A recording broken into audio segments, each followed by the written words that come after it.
Assalamualaikum warahmatullahi wabarakatuh. Nama saya Andika. Saya punya anak ini 1,5 tahun. Ayo bikin lagi. Saya mau nanya aja mengenai figur seorang ayah gitu ya. Iya. Itu kan mungkin salah satu fungsi dari seorang ayah itu menanamkan disiplin sejak kecil gitu. Kalau misalnya bagaimana mengajarkan kesopanan, bagaimana mengajarkan seorang anak itu untuk meminta baik-baik kalau dia menginginkan. Karena kadang-kadang anak saya ini suka teriak gitu kalau misalnya pengen sesuatu, padahal kan hanya tinggal ngomong gitu sebenarnya bisa. Nah, pertanyaan saya bagaimana sih berusaha menanamkan disiplin sejak kecil tanpa harus bersikap sebagai seorang yang galak gitu misalnya. Tuh, terima kasih itu aja. Sebetulnya arti disiplin apa yo? Disiplin apa ayo? Iya, itu tujuan. Disiplin teman-teman adalah kebiasaan. Kebiasaan, ambil berdiri aja ya. Kebiasaan berperilaku itu disiplin. Kebiasaan berperilaku yang ada dalam kerangka yang udah disepakatin. Ya, sehingga nggak usah disuruh, nggak usah diteriakin, nggak usah diingetin, itu udah terjadi sendiri. Kenapa disiplin perlu? Karena semua orang membutuhkan pattern, membutuhkan pola. Dan pola itu tenang aja, anaknya teriak-teriak emang lagi umurnya, ya. Kalau bapaknya yang teriak-teriak kayak gitu itu baru nggak beres, ya. Nah, pola itu dibutuhkan. Kenapa? Karena memberikan keteraturan. Dan keteraturan diyakini akan membuat kualitas hidup setiap orang jadi lebih bagus. Ya. Terus kapan tuh ngajarin kebiasaan itu, membentuk perilaku itu? Ya dari kecil banget. Ya. Nah, siapa yang paling perlu menanamkan disiplin? Ingat ya, disiplin adalah pola perilaku kebiasaan ya. Siapa yang paling harus menanamkan disiplin? Dua-duanya. Karena itu bentuk perilakunya harus disepakatin dulu antara si mama sama si papa. Biar apa? Anaknya gak bingung, anaknya gak galau, bapak ibunya gak tawuran gitu kan. Jelas ya? Jadi saya mau menerapkan disiplin. Bagus Pak Andika. Sama siapa? Janjian sama mama. Misalnya gini, bangun tidurnya jam berapa gitu. Mulai dari bangun tidur aja. Jam berapa? Pokoknya dihitung nih, kalau kita mau bangunnya jam 7 pagi atau jam 6 karena berdua kerja misalnya, terus dihitung mundur sehingga jumlah waktu tidurnya cukup. Terus anaknya kalau tidur kan suka gelisah-gelisah loh, itu nanti ada tuh polanya ngajarin anak supaya disiplin tidur. Pokoknya kalau udah waktunya tidur, tuh matiin semua lampu terus kita diem semua. Kalau anak ngoceh-ngoceh biarin aja, nanti semua orang tidur dia akan ikut tidur. Gitu kan? Jadi gak pakai galak, ayo tidur gak? Cubit nih, colok nih, setrum nih, nggak gitu, ya? Kali aja kan lebay-lebay gitu kan? Nanti anaknya jadi kayak itu semua yang di criminal mind tuh ya, kalau orang tuanya sadis. Nggak usah pakai galak, nggak usah pakai marah, anak tahu dia tetap disayang, ya, ditemenin papa, gitu. Kita belum tidur, anaknya masih main jumpalitan, sini pok. Itu akan menjadi kebiasaan nanti pada jamnya dia harus tidur dia akan tidur. Nah sekarang gimana nih kalau anak saya kalau minta teriak. Kita mau mengajarkan kebiasaan minta halus. Jadi pada saat anaknya, wah, kita ngapain? Tenang. Mau apa? Kan empatik nih, empatik NKN kan? Mau apa? Oh, mau peluk papa. Bilang, papa minta peluk please. Ya anaknya jadi anak-anak juga baru setahun, ya kan? Minta peluk papa gitu. Jadi kita ngajarin anak. Gampang ya? Gampang banget, yang penting telaten konsisten. Kalau gak sabaran gimana dong anaknya menguji iman gitu kan? Ya? Gimana caranya? Take time titip sama mama, kau masih ada kan urat sabarnya kan titip bentar. Anda ke kamar, kalau perlu ke kamar mandi guyur sampai gini, ya Tuhan berilah sabar gitu ya. Karena mandi itu ternyata relaxing ya. Atau Anda jingkrak-jingkrak di kamar, Anda gigit bantal, habis 5 bantal gak apa-apa. Anda udah tenang, Anda keluar lagi. Yuk sini sama papa, gentian mamahnya yang mandi. gitu. Ya. Waktu anak-anak saya kecil, saya punya 2 anak. Beda umurnya 1 tahun 3 bulan ya, saya udah cerita ya. 2 anak laki. Ini aktifnya, minta ampun TV, tahu lah ya mereka kecil-kecil kayak gimana. Aduh jumpalitan, lagi bawa mobil itu anak saya bisa jejeritan, main, bukan jejeritan teror gitu enggak. Karena itu kan ada konsepnya di kita tuh. Jadi mereka main jumpalitan di belakang, saya bilang, tenang dong mama lagi nyetir nih. Apa yang bisa Anda harapkan dari anak 1 tahun 2 tahun? Hah? Disaster ya enggak? Tenang. Anak saya tetap cuma tenang 2 detik. Jumpalitan lagi. Terus saya bilang gini, what are you sih? My boys or monkey? Anda tahu mereka bilangnya apa? Monkey. Saya jadi cuma begini, saya ibu monyet, ya kan? Ya udah gitu loh. Tapi ya udah harus tabah sampai rumah. Pernah suatu ketika saya iseng nih. Diem. Kamu gak diem nih, mama pusing nih nyetir nih ya. Mama titipin kamu di om-om yang naik motor di sebelah. Anak-anak pada no mama no. Ya udah gak jadi. Diem 2 detik ribut lagi. Terus saya buka jendela. Om ada yang mau anak saya gak om? Anak saya gini yang jangan mama jangan gitu. Om gak mau om gitu. Masih ngefek. Tapi kan anak kan belajarnya cepet. Begitu mereka ribut lagi. Bener mama titipin. Saya baru buka jendela anak saya gini. Om mau mama saya gak om? Ya jadi sebetulnya punya anak itu memang challenge us untuk jadi kreatif. Ya, kita ngerti cara berpikirnya dia terus kita ajarin. Begitu ya Pak ya? Okay. Iya oke, berarti kuncinya konsisten dan ibu bapak harus sepakat ya? Iya, kompak ya? Harus ada kasih, kompak, terus telaten konsisten. Oke, baik. Ada 2 pertanyaan dari saya, sebenarnya ini latar belakang juga kita membuat suatu role model dari seorang ayah. Mungkin pengalaman kita itu berbeda gitu ya. Saya dulu mungkin nggak tahu dulu role model seorang ayah. Misalnya kita diajarin berenang, istilahnya kita benar-benar dihadapkan dalam kehidupan gitu. Jadi life experience. Jadi istilahnya kalau belajar berenang, ceburin aja ke kolam renang, ntar bisa berenang sendiri gitu. Tapi kalau kita dengan anak sekarang kita sangat overprotective. Kita mau belajar berenang, kita siapkan ban, pelampung, pelatih renang, dan kita juga ikut nyebur ke kolam renang gitu istilahnya untuk mendampingi anak-anak itu. Jadi suatu pengalaman yang sangat berbeda sekali zaman dulu mungkin dengan sekarang yang style berbeda. Nah dalam hal ini bagaimana kadang-kadang bagaimana menyikapi orang tua yang masih bersifat overprotective ini, itu pertama. Karena ya kebetulan saya juga punya 3 anak, yang besar sudah kuliah semester 2 di UI, yang kedua SMP kelas 1, dan yang ketiga kelas 2 SD. Laki ya? Laki, cewek ya. Jadi dan punya pengalaman berbeda. Terus terang memang saya walaupun dalam kesibukan saya akan tetap mengambil peran. Kebetulan pagi ini ada istri juga. Saya tetap mengambil peran bahwa kadang-kadang waktu ibu menyusui, semua anak saya ASI 2 tahun rata-rata. Malam-malam bangun anaknya nangis, saya ngambil ke box bayi dan mengantarkan ke ibunya. Jadi ibunya sudah terkapar keletihan. Jadi proses itu saya jalani dengan apa? Dan sampai anak-anak saya kelas 2 SD, saya selalu mengambil peran karena memandikan anak-anak itu pagi hari itu sangat quality time buat saya. Jadi saya merubah jadwal operasi dari pagi itu biasa sekitar jam 8 atau jam 9. Karena jam 6 atau sampai jam 8 itu sangat berharga buat saya. Jadi memandikan anak dan menemani sarapan pagi sambil nonton SpongeBob. Nah itu sampai anak yang ketiga ini saya lakukan. Jadi kenalnya Mr. Krab ya? Iya betul. Jadi anak pertama yang udah kuliah, yang kelas SMP, dan yang sekarang anak yang udah mau naik kelas 2. Mungkin kelas 3 nanti nggak mau lagi saya mandikan lagi. Nanti nggak tahu siapa yang mau saya mandikan pagi-pagi.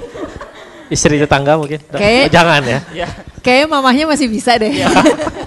Nah jadi ilmu dari Mbak Rati dan Dr. Tiwi tadi sangat sangat kita dapatkan semua, itu ilmu yang sangat berguna buat kita. Yang pertanyaan kedua, bagaimana menyikapi untuk bapak-bapak yang sangat mungkin sibuk ya, tadi kita cerita sibuk yang klasik alasannya. Cuma saya nggak tahu juga karena itu memang saya jalani gitu. Kadang-kadang tengah malam kita bukannya megang perut istri tapi megang perut istri orang gitu kan. Gimana buat saya sebagai dokter kandungan ya, gimana mules nggak. Jadi hal-hal itu yang saya alami gitu. Ya, jadi kadang-kadang waktu kalau tadi Mbak Rati akan saya ajarin bagaimana mengatur waktu. Kadang-kadang saya berangkat pagi, anak-anak masih tidur kadang-kadang. Ya, ini in case kalau ada emergency, pulang anak-anak udah tidur lagi. Jadi ya kadang-kadang yang memeluk ya mereka sambil tiduran kita peluk sambil ini kan. Jadi hal-hal itu lack of time itu yang mungkin perlu kita ajarin ilmunya juga untuk bapak-bapak yang punya waktu sangat sedikit. Terima kasih. Oke, baik, terima kasih Dokter Taufik. Dokter Tiwi mungkin mau sedikit nambahin? Iya. Soalnya nanti yang panjang Rati. Ketahuannya tukang Saya cuma mungkin saya lebih bisa menginspirasi karena biasanya dari bayi sampai usia 2-3 tahun. Tadi Bapak Andika ya nanya tentang gimana caranya mengajarkan. Karena saya sangat tertarik dengan otak.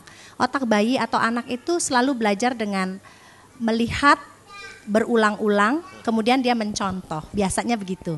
Jadi kalau kita mau melakukan sesuatu yang kita harapkan dia lakukan, itu kita lakukan terus berulang-ulang. Seperti Ratih tadi bilang ya, setiap kali dia berteriak, kita tenang. Setiap kali, makanya kadang-kadang di kamar praktek kan ada anak yang gimana ya maksudnya pecicilan gitu ya, tapi ibunya tuh sering kali emosional. Itu nggak akan memperbaiki perilaku anak justru. Tapi tadi Ratih banyak kasih contoh bagaimana ketenangan Bapak, karena itu memang di situ perempuan memerlukan itu gitu ya, karena anak-anak itu justru mencontoh gitu. Saya juga memberikan contoh anak saya ya. Anak saya itu dulu kayaknya lelet banget gitu waktu kecilnya. Saya ini sebetulnya orangnya cepet gitu ya. Tapi sekarang saat dia sudah besar, dia jadi berubah gitu. Karena kita lakukan terus. Misalnya karena dia agak pelan, jadi kita siapkan dia sebelumnya. Seperti semua anak mungkin lakukan hal yang sama. Dokter Taufik tadi menanyakan tentang hal-hal yang gimana mengatasi kesibukan para ayah gitu ya. Jadi saya pikir memang betul, waktu itu kan 24 jam. Kita pasti punya cara untuk melakukan strategi. Karena anak itu kan ada puisi judulnya Today. Ya anak itu nggak bisa nanti gitu nggak. Dia hari ini perlunya. Dan ingat masa batita di awal itu betul-betul patron buat mereka. Jadi nggak bisa nanti kalau udah gede otomatis. Nggak bisa. Saya punya beberapa keponakan ya yang dibesarkan tanpa ayah karena ayahnya meninggal segala gitu ya, tapi disiplin yang baik sekali, dia juga akan menjadi anak yang baik. Kita udah lihat bahwa kalau anak diajarin dari bayi makan di tempatnya, kalau dia bosan berhenti makan, dia akan begitu. Jadi sama, pokoknya berulang aja. Makanya saya bilang jangan ngajarin sekali, kalau dia nggak bisa 10 kali mungkin 1000 kali, kalau nggak bisa 10.000 kali gitu, terus aja. Karena otak anak itu kalau brain plasticity itu terjadi saat otak itu namanya synaptogenesis, itu di tahun pertama kedua itu kita kayak bikin patron, benar-benar patron. Maka sekarang waktunya kita untuk bikin anak bagus nanti itu sekarang. Saya rasa itu. Jadi gini, banyak sekali masalah tumbuh kembang yang nanti merujuk kepada gangguan perilaku, emosi dan perilaku dibawa ke psikolog, ya. Itu kan biasanya begitu masuk SD gitu kan. Itu adalah hasil dari stimulasi di umur sebelumnya.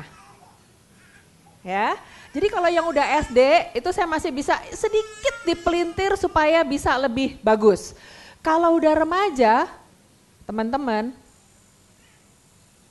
udah terapinya panjang, mahal, kemungkinan berhasilnya kecil deh. Dan biasanya akan permanen jadi pasien galaunya Tante Ratih. Nemeninnya bisa sampai dewasa tuh, sampai jadi bapak-bapak galau forever, ya. Tante Ratihnya senang ada fixed income, ya. Jadi jangan bikin orang-orang kayak saya kaya gara-gara anakmu tumbuh galau lantaran salah asuh. Ini psikolognya nggak butuh duit, enggak, nanti saya cari duitnya tempat yang lain. Ya, nah terus gimana? Ketika anakmu baru lahir sampai usia 5 tahun ya, itu yang kita sebut sebagai usia emas teman-teman. Itu semuanya fase perkembangan, tumbuh kembang usia kritis, semua warna yang diterakan itu adanya di umur ini. Terus banyak yang suka nanya sama saya, terus stimulasinya gimana? Gak usah lebay-lebay mikirin stimulasi. Digendong, dipeluk, diajarin makan, diajakin ngomong, ya didongengin, dikelonin, ngelihat pemandangan, lihat omnya bajunya biru. Itu stimulasi loh. Stimulasi apa? Stimulasi kognitif tentang warna, tentang ini loh bentuknya orang kayak begini namanya om-om ya. Bukan jeng-jeng gitu ya. Mengenali orang, stimulasi emosi, stimulasi sosial. Bayangin cuman dia, ini om ini pakai baju biru, halo om pakai kacamata. Bayangin dengan yang kayak gitu aja stimulasinya dahsyat. Ya kan? Nah terus sekarang balik nih ke pertanyaannya dokter. Jadi mesti diisi ya, diajakin ngomong. Sebelum ke pertanyaan dokter saya jadi ingat lagi nih. Saya punya pasien umur 3,5 tahun yang gak bisa ngomong. Nggak bisa ngomong 3,5 tahun. Padahal usia sensitif anak belajar berbicara dan berbahasa adalah sampai umur 3 tahun. Ya, kenapa nggak bisa ngomong? Ini bapak dan ibu 2 orang yang sangat mencintai anaknya cuma 1. Cinta bener, telaten banget kalau orang Jawa bilang gemati banget anaknya ya, diurusin, dirawat, tapi diam. Ibunya pendiam. Bapaknya pendiam. Saya bilang alangkah heningnya rumahnya ya gitu. Terus saya nanya, ibu kalau lagi nyusuin anaknya ibu ngapain? Ya disusuin aja, ditetain sambil saya liatin. Ngomong, diam. Jadi ibu-ibu bawelah kamu supaya anakmu belajar berbicara ya. Ini aduh bu kayak orang gila, itu jadi saya diem. Karena katanya perempuan yang baik adalah yang pendiam. Siapa yang bilang begitu? Saya bilang gitu. Bapaknya ngapain? Bapaknya juga diem, baik banget. Jadi kalau dia berangkat kantor, istrinya cium tangan, dia kecup dahi ibunya, baik banget kan bapaknya. Ya, terus pergi ke anaknya cuman lihat, pergi. Bapak itu kan pegawai negeri, pulang jam berapa? Jam 3. Kalau udah pulang gimana? Ya anaknya di box, bapaknya cuma nengok, senyum, elus-elus, terus duduk di sebelah anaknya baca koran. Kebayangkan, there is no stimulation. Nah tuh anaknya kalau ngomong, bu, supaya ada tontonan, saya setelin lah Tom and Jerry. Jadi kebayangkan informasi yang masuk adalah dari Tom and Jerry. Pantesan ngomong 3,5 tahun. Di terapi 2 minggu. Hasilnya hampir 0.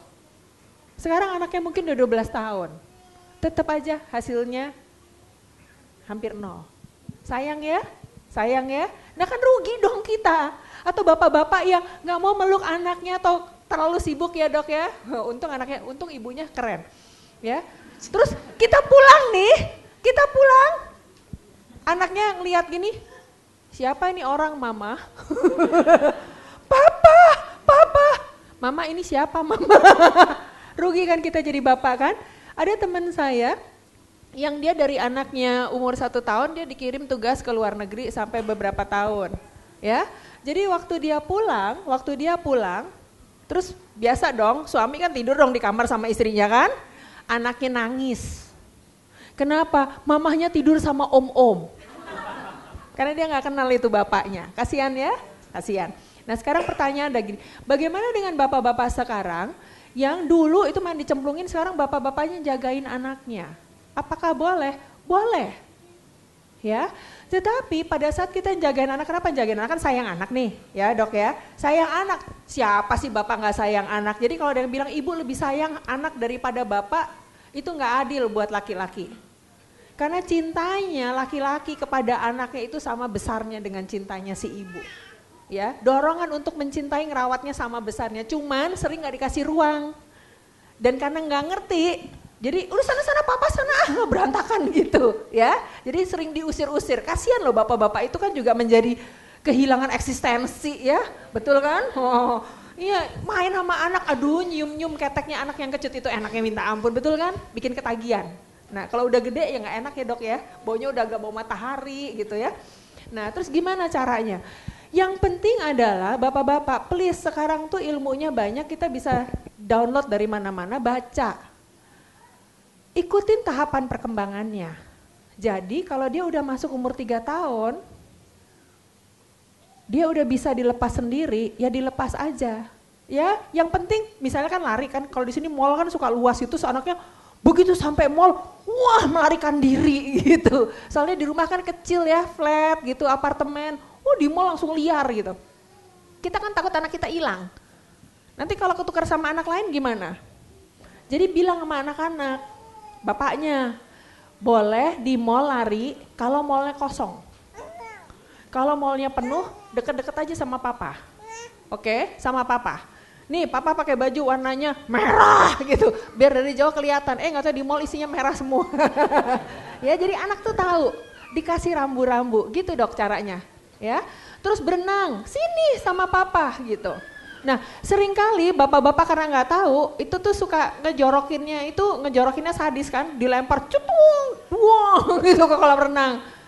Atau dilempar dipaksa ngelakuin apa gitu, nanti anaknya datang lagi konseling buat terapi menghilangkan trauma gitu ya. Ya pokoknya adalah caranya. Dengarkan intuisi, ikutin itu. Bagaimana dengan bapak-bapak yang sibuk dan ibu-ibu yang sibuk? Gini teman-teman, dulu perempuan itu tempatnya di rumah, dulu. Jadi anak-anak selalu bisa pegangan sama si mamanya. Dulu bapak-bapak jam kerjanya juga lebih terbatas. Sekarang baik laki-laki sama perempuan itu masuk ke sektor publik secara lebih kan. Jadi waktu kita untuk anak kita limited. Ya. Keterbatasan waktu itu membuat jiwanya anak juga nggak terisi penuh. Apa yang terjadi? Attachment-nya kurang. Attachment yang kurang nggak bisa diganti. Ya, jadi kalau bisa bawa anakmu, tentenglah anakmu ke kantor. Kalau Anda bisa bekerja dengan sangat smart lah sehingga di rumah udah nggak ngelembur. Be total buat anak-anak. Kenapa?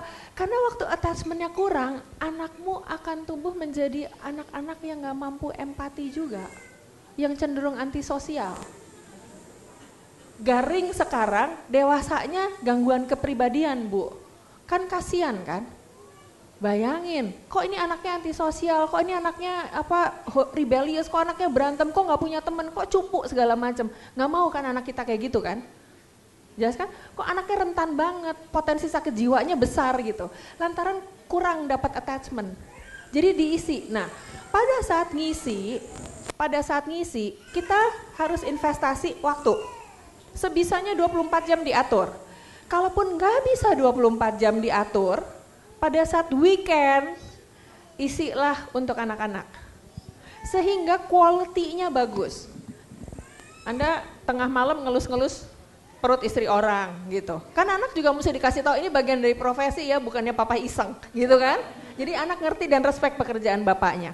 Pada saat papa ada, this is our time. Be total di situ dok. Gitu. Saya punya teman-teman yang kerjanya ngurus negara. Ya. Kerjanya ngurus negara sampai pergi melulu. Terus saya dititipin ngerawat anak-anaknya. Ya, yang saya ingatkan kepada teman-teman saya itu baik bapak maupun ibu adalah gini, please belain negara itu penting. Karena memang harus belain negara, kalau enggak mau kemana.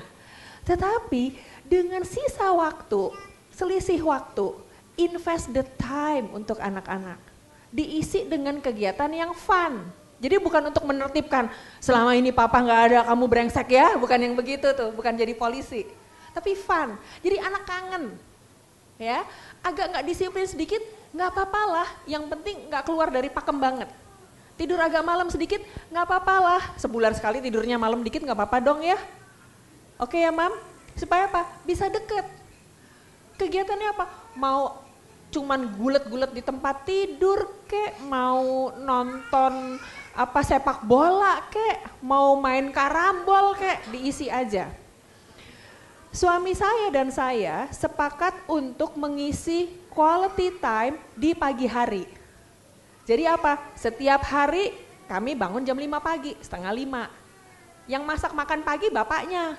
Kalau bapaknya masak makan pagi, anak-anak kan gini, papa yang masak loh gitu kan. Enak gak enak ditelen. Ya, dan makannya tuh yang gampang masaknya. Pagi karena jam 6 kurang anak-anak berangkat sekolah. Weekend boleh bangun jam 7, terus ngapain? Ngapain ayo? Berenang, nyuci sepeda, main skateboard, mandiin anjing, masak, ngacak-ngacak kolam, segala macam dilakukan. Itu membangun bondingnya. Jadi pertanyaan dari dokter terjawab ya. Saya tambahkan ya, tadi karena Ratih di sini banyak baca bapak-bapak sibuk memang ya. Cuman satu yang saya pesan bahwa anak itu perlu tidur tepat waktu. Jadi saya setuju dengan Ratih tadi menekankan aktivitas pagi karena seringkali bapak ibu saking merasa guilty feelingnya mungkin. Jadi kadang-kadang anak menunggu sampai ibu bapak pulang sehingga mereka datang jam di sini kan orang mungkin jam 8 baru sampai rumah gitu ya. Ini kalau kadang jam 10 gitu ya. Jadi kalau anak kita batita di mana patronnya itu belum terbentuk, itu jangan dikacaukan. Nanti coba lihat ini sekarang ya, mau bulan puasa ya, saya sering kali menata tidur bayi setelah lebaran ya. Karena mungkin banyak buka puasa di luar ya. Kalau buka puasa dalam 1 bulan itu mungkin 2 kali mungkin tidak akan bikin dia kacau. Tapi kalau buka puasanya misalnya dengan ini terus dengan ini sehingga soalnya punya beberapa kasus itu susah dia tidur dan mengembalikan itu 6 bulan. Mengembalikan kembali ke pola tidur yang baik itu tidak mudah. Karena otak bayi itu sangat plastis. Jadi dia juga cepat ngikutin jadinya ya. Jadi ingat-ingat bahwa kalaupun pulang kantornya malam lebih bagus tidak membangunkan anak. Seperti tadi Dr. Taufik bilang ya hanya elus-elus saja. Tapi besok subuh bangunlah. Jadi kitalah yang berkorban. Jadi tetap senternya ke keperluan anak. Ya, saya rasa itu. Iya, baik. Kebetulan anak saya ini mau mulai MPASI. Katanya kan kalau sudah bisa duduk sebaiknya ditaruhnya di high chair, jangan digendong atau keliling-keliling kompleks segala macam. Tapi kebetulan yang mengasuh itu eyangnya. Jadi saya kerja, eyangnya nggak sabaran. Jadi kalau makan, kalau di high chair udah rewel, udah ngak-ngekok, terus langsung digendong keliling rumah gitu. Nah, tapi kalau hari Sabtu dan Minggu karena saya ada di rumah, jadi saya biasakan untuk duduk di high chair. Tapi memang agak lama maemnya gitu. Nah, itu bagaimana dampaknya dengan kedisiplinan anak. Terus saya juga dengar kan katanya kalau anak udah mulai nggak mau makan, mulai nangis-nangis gitu, di stop dulu, nanti diteruskan lagi. Bagaimana untuk mengejar berat badannya kalau misalnya di stop dulu, terusnya semaunya anaknya gitu. Terima kasih. Iya, baik Bu Memang Nancy. itu tadi Ratih sudah pesan bahwa dia harus konsisten ya kalau anak itu siapapun ada di sekitar dia. Entah ayahnya, entah ibunya, entah eyangnya, entah di daycare, dia harus konsisten. Jadi mungkin yang paling tepat karena ibu bekerja dan ibu menyerahkan ke eyang adalah persepsinya harus sama. Karena kalau seperti itu kadang-kadang jadi kacau. Kalau sudah kacau biasanya kita susah ubah.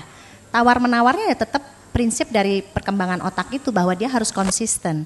Jadi mungkin kita mencontohkan saat kita ibu libur, kemudian kita perlu banget bahwa itu diteruskan oleh eyangnya. Kemudian bagaimana mengejar berat badan kalau anaknya kurang? Prinsipnya pada anak, tadi sudah bolak-balik ditekankan, dia harus happy, harus fun. Jadi kalau dia kita paksa untuk menghabiskan, yang ada trauma. Trauma pada bayi itu juga susah dihilangkan. Makanya seringkali ada orang yang datang, begitu ibunya pegang mangkok, bayinya udah nangis. Itu udah trauma, itu sulit sekali. Jadi hindarkan hal-hal itu karena anak itu kan belajar makan itu cukup panjang, apalagi kalau baru belajar makan. Kalau konsep belajar makan di awal yang namanya responsive feeding diikuti dengan baik, jadi responsive feeding itu tadi seperti anaknya Caca, dia baru umur 5,5 bulan, Caca tidak menyusui tetapi sudah mulai makan, ibunya lagi makan pastel, saya bilang sama dia nggak berani karena masih ada, saya bilang kalau ngedidik anak itu jangan terlalu strict banget, harus begitu. Jadi begitu dia responsive feedingnya kelihatan ada, di dalamnya kan ada kentang, ada wortel. Dipenyat-penyat aja, maksudnya jangan terlalu saklek banget karena itu kita susah cari. Dalam keadaan duduk, tidak harus di tempat duduknya dia, kalau memang dia nggak betah di sana ya bisa dipangku. Tapi kalau jalan-jalan, begitu kita start dengan sesuatu yang keliru, maka akan terjadi terus. Saya rasa itu. Saya cuman concern sama ini, kebanyakan kalau bapak-bapak ibu-ibu udah ikutan parenting class gini, terus kembali ke rumah, ketemu sama senior-seniornya, a.k.a. orang tua dan mertua, yang katanya mereka punya pengalaman yang lebih hebat. dan mereka memaksakan isme-isme lamanya mereka, biasanya apa yang kita pelajari di sini berantakan lagi. Nah, ada tips gak sih cara menghadapi senior kita supaya sedikit mengurangi gesekan lah, jangan sampai ada perang dunia kedua di rumah gitu. Apalagi memang kalau misalnya ada orang tua yang masih tinggal bersama orang tuanya kan, dari mulai pemberian obat ya dok, kemudian ASI, kemudian asupan, kemudian pola pengasuhan yang berarti mereka semua involve gitu. Gimana tuh supaya apa yang kita sudah dapat di parenting class seperti ini nggak jadi berantakan lagi. Minta tipsnya dok, terima kasih. Terima kasih ya Sogi, tadi baru saya puji-puji, saya surprise lihat anak pertamanya keren banget ya. Terima kasih juga sama Dokter Tiwi karena Dokter Tiwi yang pertama kali menemukan ini anak kamu nih kenapa-napa nih yang pertama nih. Oh ya, nah kalau kita sih sebagai orang jadi cerita dikit. Iya. Tadi saya ngelihat Mbak Rati tentang Sogi ini yang ekstravaganza kan? Harus saya dikenalin lagi. Jadi anak saya 2 tahun setengah itu kemarin masih belum bisa ngomong, kemudian eye contactnya masih jelek. Ketemu sama Dokter Tiwi, kemudian kita mulai terapi, alhamdulillah belum terlambat dan udah ada hasilnya lah sekarang, jadi anaknya sudah. Saya nggak bilang itu, terapinya itu nomor 2 pasti. Iya, yang penting itu orang tuanya. Orang tuanya. Begitu kita bilang bahwa anak ini bermasalah, saya seringkali agak sedikit mengancam karena kalau datang 2,5 tahun sedikit banget waktu kita. Jadi saya seringkali nggak mau menyenangkan hati orang tuanya. Jadi lebih bagus saya bilang ini yang harus dikerjain. Begitu juga tadi dengan prinsip-prinsip pengasuhan. Sebetulnya kan kita mungkin juga mengasuh anak juga nyontoh mungkin orang tua kita. Sehingga orang tua merasa punya power yang besar terhadap kita. Tapi orang tua zaman sekarang itu dia kurang mau kalau hanya copy paste saja, tapi dia perlu ada alasan-alasan atau kalau perlu bukti-bukti ilmiah gitu ya. Jadi tetapi yang saya amati, memang sih ya kalau sekarang kan ibu bekerja, kemudian istrinya Sogi, istrinya namanya siapa ya saya lupa. Iis bekerja, tapi yang penting adalah kita confident sebagai orang tua. Kalau kita confident sebagai orang tua, jadi kita nggak kelihatan panik, biasanya orang tuanya akan ngikut kita. Ya, tetapi saya selalu bilang bahwa kalau bisa jangan menyakiti orang tua atau mertua kita. Kalau saya selalu pesankan, karena bagaimanapun juga mereka karena sayang pada cucunya. Jadi mungkin kita nggak harus menggurui, tetapi kita mana yang kira-kira kita bisa lakukan ya kita lakukan tanpa menyakiti beliau. Tapi yang penting adalah kita pegang betul prinsip-prinsipnya dan kerjakan. Karena kalau mengasuh anak itu saya rasa tidak ada ini ya, masing-masing keluarga itu punya culture yang berbeda. Saya kebetulan punya pasien orang India, pasien orang Jepang, pasien orang Sumatera, pasien orang Sunda, pasien macam-macam culture mereka. Dan saya sama sekali tidak mau menyeragamkan. Karena culture itu juga berperan dalam pengasuhan. Ya mungkin Rati bisa. Tapi artinya bahwa kalau kita konsisten, bahwa kita pede dan kita mengerjakan, biasanya orang akan ngikuti karena itu anak kita. Tapi asal jangan kita maunya enak sendiri nyuruh, mah harus duduk di sini, gini, terus kita nggak ngerjain. Itu banyak yang terjadi juga pada orang tua atau pada pasangan-pasangan yang datang. Jadi misalnya saya bilang ini berat badannya kurang bagus, langsung yang mengasuh ditekan. Nanti harus gini loh mah, ya nggak boleh juga begitu karena itu anak kita. Jadi kitalah yang nomor 1 atau orang tualah yang bersatu, yang nomor 1 bertanggung jawab untuk keberhasilan anak ini bertumbuh dan berkembang dengan baik. Iya, Mbak Rati silakan menambahkan. Oh enggak. Soalnya kalau duduk nggak kelihatan. Jadi jangan ragu-ragu mana yang, karena gini ya, saya sebetulnya ngajak teman-teman itu, Rati jagonya di psikologis, kemudian ada yang bermain. Jadi bukan saya ahlinya. Jadi sekarang memang pemeran utamanya Rati. Tetapi karena saya selalu bilang sama Rati ini kan kalau datang udah bermasalah sering.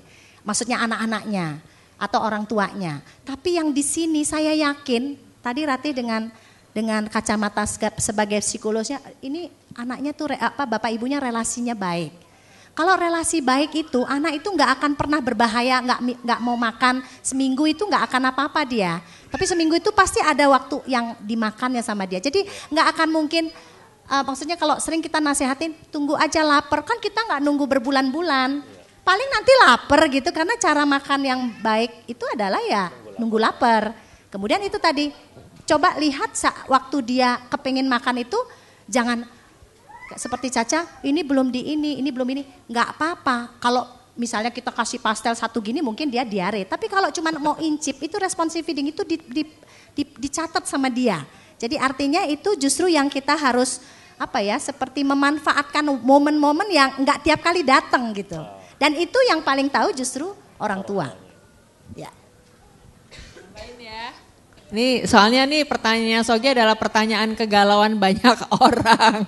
Gimana dong ketika berhadapan sama big boss di rumah gitu kan ya. Gini Mas, setiap orang punya kebutuhan basic bahwa dia diakui dia penting. Dan dia berkontribusi untuk menyayangi orang yang disayangin gitu ya. Kalau di pasutri-pasutri itu biasanya kan yang suka ribut menantu perempuan sama ibu mertua. Ya kan? Betul kan? Nah, itu biasanya kepada para perempuan-perempuan yang istri-istri ini saya bilang, jangan dimusuhin ibu mertua karena dia cinta pertamanya suami kita. Jadi kita mencintai laki-laki yang sama, kalau rebutan gak asik deh gitu. Jadi mesti diapain?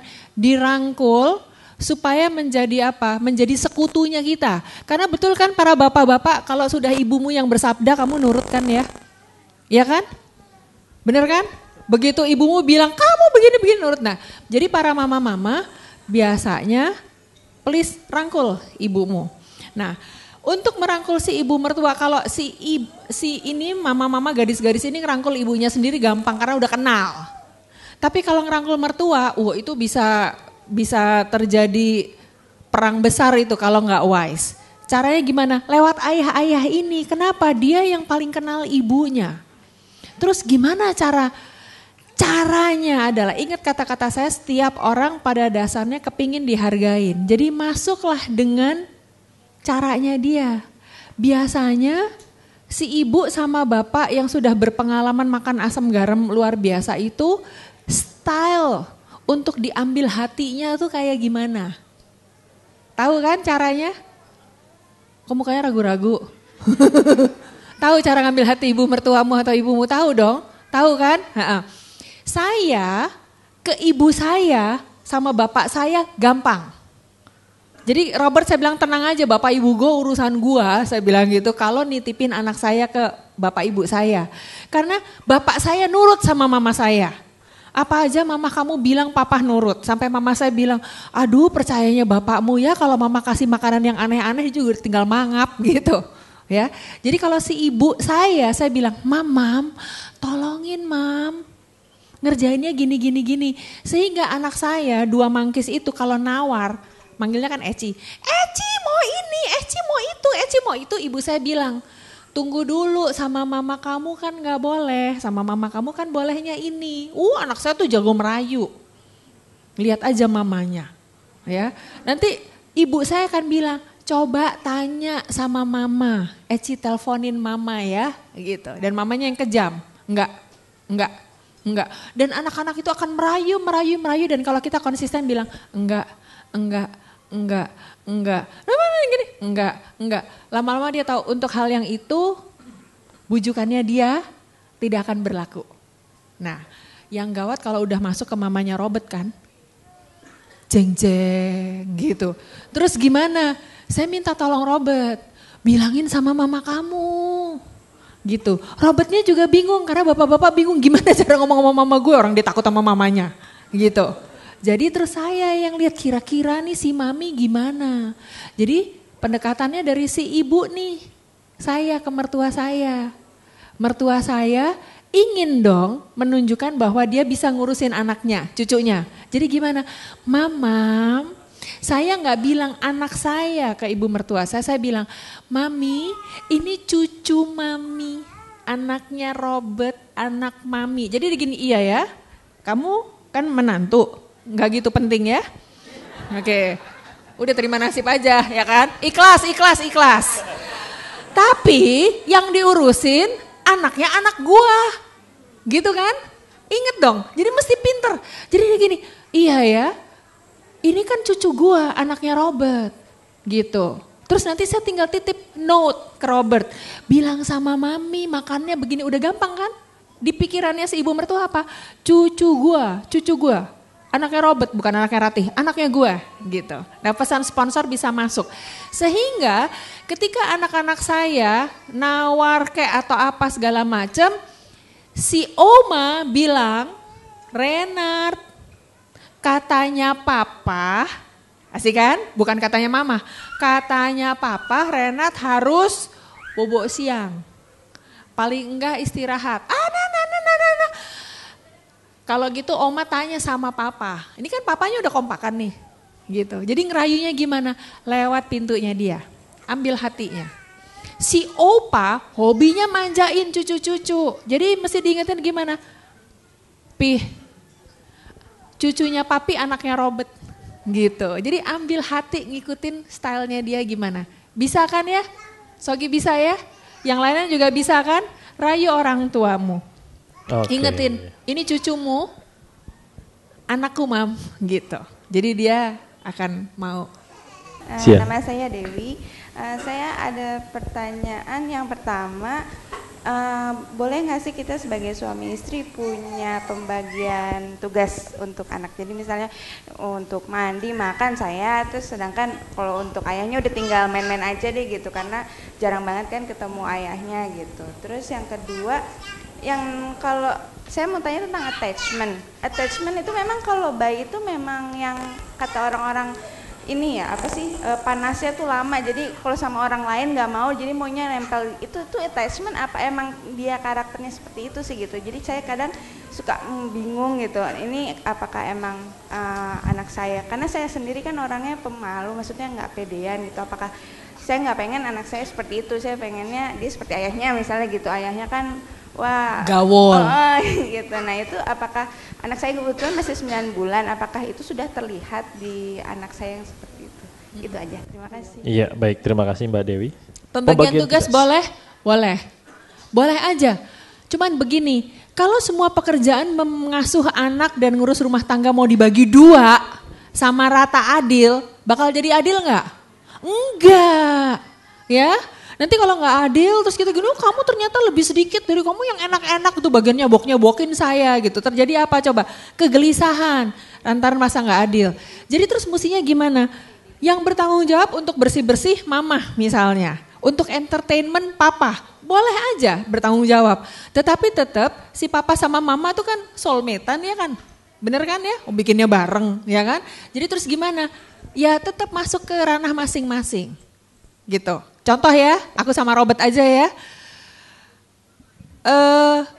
Untuk urusan bersih-bersih, kesehatan, kebersihan, kerapihan, makan saya, gitu. Suami saya udah percaya aja deh sama si istrinya. Tapi meskipun itu semua saya dibantu sama neni karena anak 2 gitu ya. Si bapaknya juga ikut mandiin, diajarin mandiin. Senengnya kalau mandiin gitu kan ya. Kalau urusan cebok-cebok, bapaknya jijik. Biasa kan maunya terima bersih. Terus gimana? Ajarin. Apa tuh namanya? Dirayu suaminya. Laki-laki tuh ya kalau bisa nyebokin anak gila tuh di James Bond aja kalah gitu kan ya. Masa iya dia tidak berkokok untuk bantu nyebokin anaknya.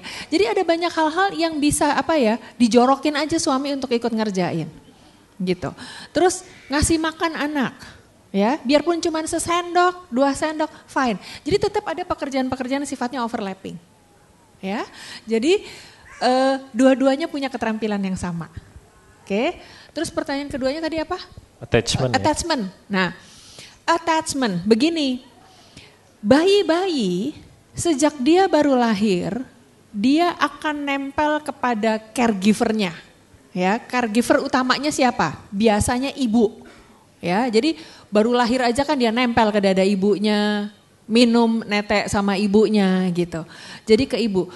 Dan ketika dia mulai terbuka, jadi dia nempel itu benar-benar basic trust ada di situ. Oke. Selain ibu, bapak. Ya, ibu bapak, supaya dia tahu itu bapaknya, baunya ibu, baunya bapak. Itu sebabnya teman-teman ya, kalaupun kita punya suster, neni, ngerawat anak, tetap dia tugasnya meng-assist kita, bukan menjadi penggantinya kita. Ya, jadi kalau untuk bantuin bersihin botol susu, tempat makan atau buang segala macam bersih-bersih itu kerjanya si Neni. Tapi tetap yang nempellah sama kita. Sehingga dia hafal baunya kita, feromonnya kita, bukan bau keteknya suster. Sebagai catatan, ada klien-klien klinis dewasa yang bapaknya hobinya sama pembantu. Nyelewengnya sama pembantu. Ada loh. Jadi pas ditelusurin ke awal kehidupannya, rupanya dari kecil sampai dia balita itu tidurnya sama suster kan ya, sama pembantunya kan. Dulu kan bukan pakai suster, pakai pembantu. Dia nyelempit di keleknya pembantu ini loh. Bayangin, itu adalah informasi yang masuk ke dia, bau ketek pembantu nempel sama apa? Rasa aman kan? Ya kan? Rugi kan kalau anak kita, oh kasus klinisnya, kalau mau banyak cerita yang kasus-kasus yang psycho saya banyak banget. Jadi semua gangguan, kan saya udah bilang semua gangguan di masa depan ya, di masa depan nanti jadinya orangnya aneh-aneh itu yang segala macam itu asal muasalnya tuh dari anak kita sekotel-kotel ini loh, kecil-kecil ini loh, balita-balita, bayi-bayi ini. Jadi salah treatment, salah stimulasi, salah mencintai itu potensi gangguannya di masa depan itu besar banget. Ya, jadi alangkah ruginya kalau informasi data yang masuk ke dalam subconsciousnya anak itu adalah baunya si suster, suaranya suster, rugi. Yang harusnya nginstall kan kita, gitu ya. Nah, pada saat dia nempel sama kita, itu dunianya memang di kita. Jadi yang dilihat adalah mama, gitu, papa. Nah nanti kata-kata pertamanya adalah kata-kata yang paling gampang dan paling sering dia dengar. Jadi kalau dia paling seringnya ketemunya sama mama dan mama adalah sumber rasa aman dia yang utama, kata-kata yang keluar pertama adalah mama. Bukan H2SO4 gitu. Nggak akan keluar, susah banget H2SO4 gitu, nggak akan begitu. Ya, kalau si ayah dia akan keluarnya ayah. Jadi itu nanti kita lihat tuh dari kata pertamanya sebetulnya siapa yang menjadi sumber attachment-nya dia yang paling besar. Jelas ya? Nah, terus pada saat dia mulai terbuka nih, kontak dengan sosialnya itu akan mulai di umur 1 tahun. Dia akan mulai lihat dan dia tetap akan ngeloknya ke bapak sama ibunya. Gimana cara ngajarin supaya anak kita bisa lebih gaul? Pada saat bayi gini kan diajak, tapi saya kan orangnya pemalu, kan situ pemalu, tapi anakmu bukan pemalu. Kalau diajar untuk menjadi pemberani. Jadi gini, kamu nanti gaul kayak papa ya. Nah papa juga mesti jadi role model, bergaulnya kayak gimana gitu. Ketemu orang, kecimpringan, anaknya kecimpringan, anak saya dua-dua kecimpringan banget. Yang adanya kecimpringan, yang kakaknya lebih kayak bapaknya. Ya jadi dikenalin, ini kenalan gitu ya. Ini temannya mama, ini temannya papa, dia akan nitenin gitu. Apakah anak pada saat kita kita paparkan dengan segala macam orang-orang itu, kemudian dia akan sebegitu sama orang mauan? Enggak juga. Kenapa? Karena ada sebuah intuisi di dalam dirinya dia untuk memilah-milah mana yang aman, mana yang enggak. Dan kita mesti ngajarin. Kalau anak kita terlalu mauan sama semua orang juga malah ngeri. Gampang diculik ya, Bo ya, gitu. Jelas ya? Jadi dikasih tahu. Nanti waktu dia mulai tumbuh menjadi balita, dia juga akan mulai ngelihat mana orang yang boleh digauli gitu ya, diajak salaman apa segala macam, mana yang enggak. Ajarin sama anak-anak untuk ramah. Ramah itu adalah mau salaman, mau senyum, mau disapa, mau ngobrol, tapi hanya kalau ada mama sama papa. Jadi pegangan rasa amannya mama sama papa. Supaya anak kita nggak gampang jadi korban penculikan. Gitu ya, ramah sama semua orang mau, anaknya mana hilang ketemu sama orang di mall gitu gawat. Jelas ya Bu ya? Oke, makasih. Ya, terima kasih atas kesempatan yang diberikan. Nama saya Peter. Mungkin pertanyaan saya sedikit melanjutkan mirip-mirip dengan pertanyaan Pak Andika tadi ya. Jadi mengenai penegakan kedisiplinan sama pengendalian emosi kali ya, karena emosi bapaknya. Emosi bapaknya terutama. Ya mungkin karena bapak ya kan tingkat emosinya pasti lebih tinggi gitu ya. Seringkali saya juga out of control gitu ya terhadap anak saya perempuan bulan depan 3 tahun usianya. Yang paling membuat saya out of control adalah karena saya merasa anak saya extraordinary ya. Jadi cukup pinter gitu, kadang-kadang kita nggak menyangka sesuatu yang tidak kita ajarkan secara langsung dia bisa menangkap gitu loh. Tapi justru perintah yang disampaikan langsung itu malah yang nggak ditangkap gitu. Jadi bagi saya kok itu yang bisa bikin emosi gitu ya. Perintah langsung 5 kali ya 5 kali itu diacuhkan gitu. Yang jadi pertanyaan. Kamu lagi diomongin loh sama papa loh. Sadar nggak? Ya itu jujur saya sering kalah gitu ya terhadap emosi. Yang jadi pertanyaan saya kira-kira ada nggak sih dampak negatif gitu terhadap anak? Ya memang sampai sekarang kami berdua juga sedang berusaha mengendalikan emosi. Tadi Mbak Ratih juga udah kasih sedikit pencerahan. Terus yang kedua adalah ini sampai usia sekarang masih sangat attached dengan ibu.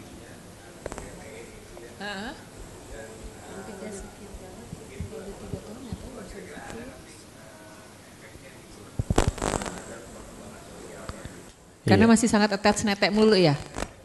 Oke, silakan Mbak Ratih. Oke. Gini. Bagaimana kalau bapak ibunya nggak sabaran? Marah-marah melulu. Apa yang terjadi sama anaknya? Anaknya akan belajar bahwa yang namanya disayangin itu adalah dengan dimarahin. Ya, cubit sebelahnya, tulu sih gitu ya. Nah, ini saya lihat, kan kamu ngomongin si gadis perempuan ini kan? Ya, tante anaknya cowok-cowok. Nah, kalau ngelihat anakmu ya, hai, anakmu tuh bagus, ya, katanya Tiwi anaknya keren, kamu bagus, cantik, ceria, responsif. Kamu bilang extraordinary, anakmu high quality, oke? Nah, anak yang high quality, yang keren, yang sehat, biasanya gimana? Banyak gerak, kritis, challenge you over the limit. Ya udah itu fitrahnya anak-anak begitu ya. Dia akan explore seluruh dunia. Yang dilarang malah dikerjain. Kenapa begitu? Memang anak begitu. Ini sebenarnya ada teman saya tuh di Taman Anggrek kita ada event ya, Learn and Explore.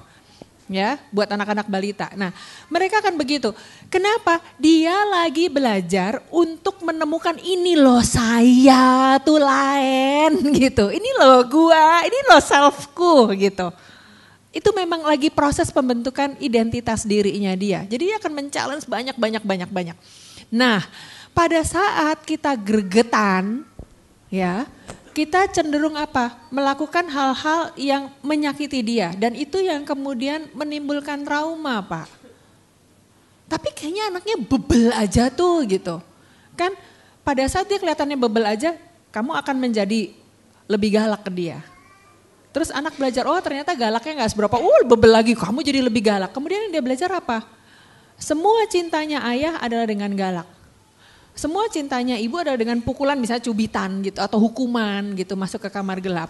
Pada saat anak tiba-tiba ngeklik gitu, ada trauma-trauma banyak yang nanti ngobatinnya susah deh. Ya, terus sekarang gimana? Katanya mesti empati, katanya mesti kind. Ya dikasih tahu. Dan anak umur balita biasanya apa kalau dikasih tahu jawabannya apa? No, betul? Mau makan ya? No. Nggak mau makan? No. Jadi nggak makan? No. Ya udah nggak usah makan, no gitu. Karena dia memang lagi menidakkan lagi umurnya. Kita dong yang pintar. Mau makan ya? No, makan. No, lapar kan? No, gitu. Jadi apa? Kita yang ngerti anaknya. Terus kemudian gimana? Kalau lagi nggak sabar Pak, seperti yang saya bilang, tenangkan dirimu. Berdoa yang banyak, masuk ke kamar, inhale, exhale gitu. Kalau udah sabar keluar lagi. Saya punya 2 anak yang nyaris kembar, itu challengingnya luar biasa. Kalau saya lagi bohwat gitu ya, saya bilang sama anak-anak saya, Renard, Rafael kamu di situ ya. Mama kesel banget nih, mama marah. So, anak saya malah muka dengan gini yang,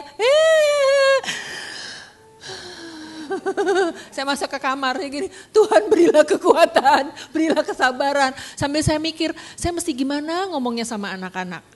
Gitu ya. Nanti kalau saya udah tenang, anak-anak sini duduk. Yang tadi kamu lakukan harus persis masuk ke perilakunya. Bukan nge-label dia nakal. Perilaku yang tadi kamu jambak rambutnya si Mbak. Yang tadi mama sentil pukul tangan kamu.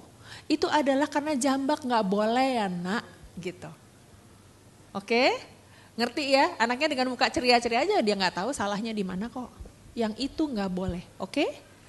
Gak boleh ya, no. Anaknya ngikutin no, besok jambak lagi. Anak balita begitu, terus gimana kalau jambak lagi? Ceples lagi begitu, tapi tentu bukan ceples. Dibilangin gimana, dasar anak nakal. Kita ngutuk anak kita jadi anak nakal. Ya, jadi kasih tahu, no, buka tangannya gitu. Nah, kalau anak belajar bahwa orang tuanya tegas tapi tetap sayang, itu self fulfillment-nya tetap ada. Anak akan belajar perilaku yang benar, ya. Dan dia akan nurut sama kita karena dia belajar. Sama Mbak itu sayang. Anak saya dua-dua itu kalau udah dulu kecil kan jambak sampai rambut adiknya brodol gitu. Jadi dibuka tangannya. Ya, jambak gitu. Kalau lagi rebutan mainan jambak gitu. Dilepas, adiknya juga jambak kakaknya. Ini kusut deh gitu. Dibuka tangannya. Nah, begitu udah baik, sama kakak sayang, sama adik sayang gitu. Saya duduk di tengah-tengah berdua, saya pegangin tangannya. Sayang ya, sayang. Oh pinternya, sayang tuh kayak begini diajarin. Yang negatifnya di-cut, kemudian yang positifnya diajarin. Masuk langsung ke perilakunya satu-satu. Ya, terjawab kan dua-duanya pertanyaannya? Ya, kalau masih kesel juga, kamu dikasih ke Tante Ratih aja ya. Mau, bener-bener mau nangis. Kamu ikut Tante Ratih biar papa mama pacaran bikin adik baru. Ya, nggak mau. Ya, jadi gini. Our mindset about the kids, anak adalah anugerah. Letakkan mindsetnya di situ Pak Ibu. Anak anugerah, disayang-sayang, kita dipercaya sama Tuhan untuk punya anak begini bagus. Banyak orang tua yang gak bisa punya anak, banyak pasutri gak bisa punya anak dan banyak juga pasutri yang anaknya gak sebagus anakmu. Ya, jadi betul-betul itu harus ada sungguh-sungguh di dalam your soul. Ya. Jadi setidak sabar-sabarnya kelolalah itu karena kita manusia sama Tuhan dikasih akal budi untuk bisa mengelola diri kita dan kamu memberi contoh kepada dia tentang bagaimana perilaku yang baik. Oke? Iya, baik. Saya harus mohon maaf karena keterbatasan waktu, saya harus membatasi pertanyaan dan sebelum kita berakhir mungkin ada kata penutup dari Dr. Tiwi atau Mbak Ratih sebagai kesimpulan terakhir. Saya sangat senang hari ini karena ini adalah parenting class kita mungkin yang terakhir sebelum kita masuk ke bulan puasa dan Lebaran. Mungkin kita mungkin Oktober mungkin baru ada lagi. Tapi saya melihat bahwa semua materi yang kita adakan dalam parenting class ini sebetulnya semua kebutuhan di Batita. Semua bermain, kemudian ada breastfeeding father, kemudian hari ini. Semua makanan pendamping, imunisasi, natural parenting, semua kita adakan di awal-awal dini. Jadi semua bisa diakses dengan gratis itu di YouTube, sengaja. Karena memang kita nggak mau membatasi informasi hanya di ruangan ini, karena banyak sekali orang tua butuh dan memang tidak ada sekolah untuk orang tua. Dan hari ini kita banyak belajar dari Rati bahwa ayah itu perannya sangat besar dan banyak sifat-sifat ayah yang sangat baik untuk tumbuh kembang seorang anak. Dan siapa saja yang mendengar dan mungkin punya teman atau adik atau kakak yang mungkin masih melakukan yang seperti zaman dulu di mana ibunya di rumah, bapaknya bekerja, yang mungkin saat ini nggak cocok lagi dengan kemajuan zaman, disampaikanlah atau kalau nggak mau digurui hanya dengan melihat. Hari ini ada streaming, ada YouTube, kemudian itu door prize isinya di dalamnya ada 5 seri parenting class yang kita sudah CD-kan gitu ya. Dan kita punya niat untuk menyebarkan sebanyak-banyaknya tanpa mengambil keuntungan ya, paling mungkin nanti ongkos untuk mensidikan saja. Memang kita punya tanggung jawab dan Ratih mungkin sepakat kita selalu bicara tentang attachment, selalu kalau kita pergi sama-sama itu kita concern dengan anak-anak yang nanti akan menjadi penerus negara, bangsa gitu ya. Walaupun kita mungkin cuma ngumpulin sedikit tapi saya rasa sedikit aja yang penting kita lakukan dan mudah-mudahan ini bisa berguna untuk nanti di rumah mungkin. Mungkin Ratih bisa. Teman-teman, anak nggak pernah minta dilahirkan. Anak-anak kita nggak pernah bilang sama Tuhan, Tuhan, lahirkanlah saya kepada mamah yang itu, bapak yang itu. Betul kan? Kita yang minta kepada Tuhan untuk dikasih anak. Betul? Kita yang minta. Terus pada saat kita kepingin punya anak, ada serangkaian doa yang kita ucapkan kepada Tuhan dan ke Tuhan memberikan anak kita. Yang pada saat dia melek, dia lihat kita, kok jadinya ibunya kayak begini, bapaknya kayak begini. Nggak ada, no choice buat dia, kita yang minta. Jadi, enjoy menjadi ibu dan ayah. Karena punya anak itu betul-betul anugerah. Dan teman-teman, apa yang kita lakukan saat ini untuk anak kita menorehkan warna-warna untuk hidupnya dia. Dan pada saat dewasa, anakmu adalah pemimpin bangsa ini. Ya. Oke, beri tepuk tangan yang meriah buat kedua pembicara kita, Dr. Tiwi dan ini pertama kali saya datang ke parenting class dan menarik sekali. Saya nyesel dari kemarin nggak bisa nyempetin datang ke sini. Apalagi kali ini temanya kebetulan tentang ayah hebat, jadi ada hubungannya langsung dengan saya. Dan kenapa penting buat saya karena saya ngerasa saya dan beberapa teman-teman ayah itu kadang-kadang memang suka nggak tahu gimana caranya menjadi hebat dan datang ke sini untuk cari tahu tentang itu dan ternyata sampai ke sini banyak hal-hal yang sudah dilakukan oleh saya dan teman-teman ayah lainnya yang diapresiasi di sini karena ternyata saya sudah mulai memper menjadi ayah hebat gitu. Jadi terima kasih banget untuk parenting class sudah menambah wawasan kita lagi. Doakan kami ayah-ayah ini semakin berani lagi untuk menjadi hebat dan kita nunggu lagi nih parenting class yang membahas tentang ayah kita yang ayah-ayah ini.